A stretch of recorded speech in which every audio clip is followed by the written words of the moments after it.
Acts 22.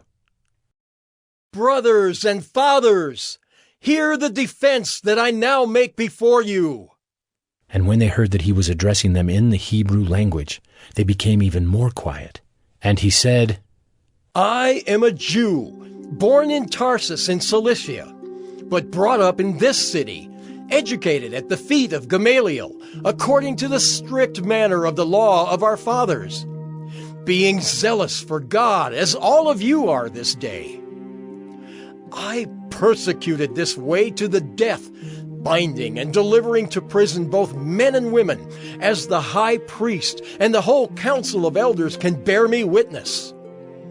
From them I received letters to the brothers, and I journeyed toward Damascus to take those also who were there and bring them in bonds to Jerusalem to be punished. As I was on my way and drew near to Damascus, about noon a great light from heaven suddenly shone around me, and I fell to the ground and heard a voice saying to me, Saul, Saul, why are you persecuting me? And I answered, Who are you, Lord? And he said to me, I am Jesus of Nazareth, whom you are persecuting. Now those who were with me saw the light, but did not understand the voice of the one who was speaking to me. And I said, What shall I do, Lord? And the Lord said to me, Rise, and go into Damascus, and there you will be told all that is appointed for you to do. And since I could not see because of the brightness of that light, I was led by the hand by those who were with me, and came into Damascus. And one, Ananias, a devout man according to the law, well spoken of by all the Jews who lived there, came to me, and standing by me said to me, Brother Saul, receive your sight. And at that very hour I received my sight and saw him. And he said, The God of our fathers appointed you to know his will, to see the righteous one, and to hear a voice from his mouth. For you will be a witness for him to everyone of what you have seen and heard. And now, why do you wait? Rise and be baptized, and wash away your sins, calling on his name. When I had returned to Jerusalem and was praying in the temple, I fell into a trance and saw him saying to me, Make haste and get out of Jerusalem quickly, because they will not accept your testimony about me. And I said, Lord, they themselves know that in one synagogue after another I imprisoned and beat those who believed in you. And when the blood of Stephen your witness was being shed, I myself was standing by and approving and watching over the garments of those who killed him. And he said to me, Go, for I will send you far away to the Gentiles. Up to this word they listened to him. Then they raised their voices and said, Away with such a fellow from the earth, for he should not be allowed to live. And as they were shouting and throwing off their cloaks and flinging dust into the air, the tribune ordered him to be brought into the barracks, saying that he should be examined by flogging to find out why they were shouting against him like this. But when they had stretched him out for the whips, Paul said to the centurion who was standing by, Is it lawful for you to flog a man who is a Roman citizen and uncondemned? When the centurion heard this, he went to the tribune and said to him, What are you about to do? For this man is a Roman citizen. So the tribune came and said to him, Tell me, are you a Roman citizen? And he said, Yes. The tribune answered, I bought this citizenship for a large sum. Paul said, But I am a citizen by birth. So those who were about to examine him withdrew from him immediately, and the tribune also was afraid, for he realized that Paul was a Roman citizen and that he had bound him. But on the next day, desiring to know the real reason why he was being accused by the Jews, he unbound him and commanded the chief priests and all the council to meet, and he brought Paul down and set him before them.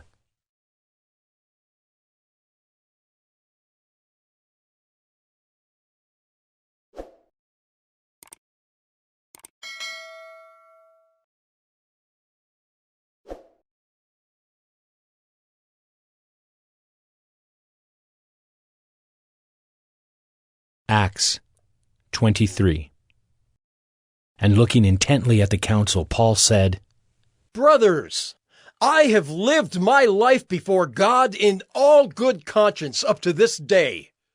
And the high priest Ananias commanded those who stood by him to strike him on the mouth. Then Paul said to him, God is going to strike you, you whitewashed wall. Are you sitting to judge me according to the law, and yet contrary to the law, you order me to be struck?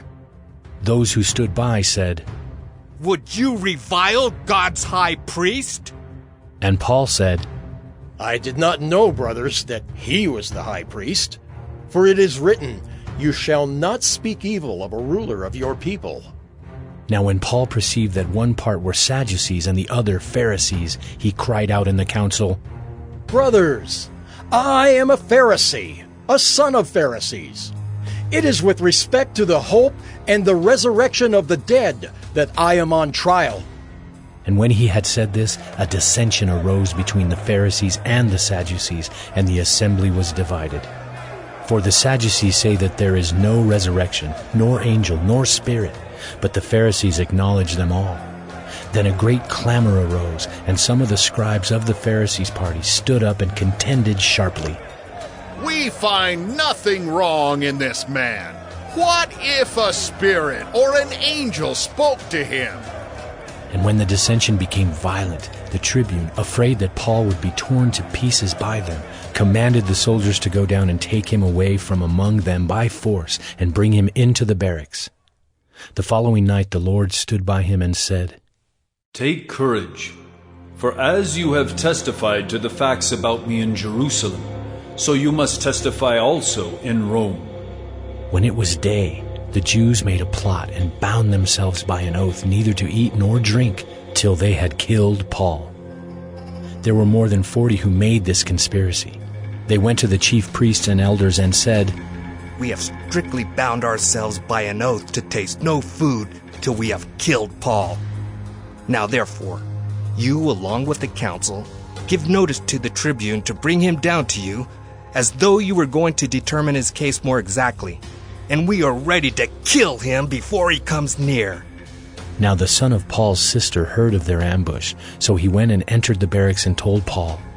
Paul called one of the centurions and said, Take this young man to the tribune, for he has something to tell him. So he took him and brought him to the tribune and said, Paul the prisoner called me and asked me to bring this young man to you, as he has something to say to you. The tribune took him by the hand, and going aside asked him privately, What is it that you have to tell me? And he said, The Jews have agreed to ask you to bring Paul down to the council tomorrow, as though they were going to inquire somewhat more closely about him.